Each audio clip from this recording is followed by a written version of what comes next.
بندہ مومن کے فرائض، دینی فرائض اس کے 3 لیولز ہیں۔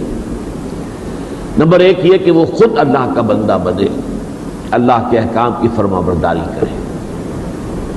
اسی کا نام اسلام ہے، اسی کا نام اطاعت ہے، اسی کا نام تقویٰ ہے، اسی کا نام عبادت رب ہے۔ نمبر 2 یہ کہ وہ اس کا داعی بنے، پرچارک بنے، اسے دنیا کے اندر پھیلائے، لوگوں کو بھی اسی راستے کی طرف بلائے۔ اس کو آپ تبلیغ بھی کہہ سکتے ہیں، دعوت اللہ بھی کہہ سکتے ہیں، امر بالمعروف اور نہی عن المنکر بھی کہہ سکتے ہیں، اسے شہادت علی الناس بھی کہہ سکتے ہیں۔ تیسرے یہ کہ اس دین کو قائم کرنے کی جد و جہد کرے، ایک نظام زندگی کی حیثیت سے، complete politico socio economic system جس میں اللہ کی بات سب سے اونچی ہے۔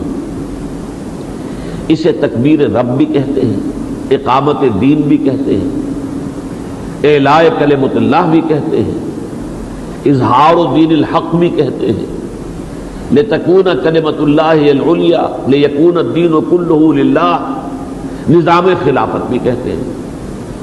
یہ مختلف عنوانات ہیں لیکن بات ایک ہی ہے، عباراتنا شتیٰ و حسن کا واحد۔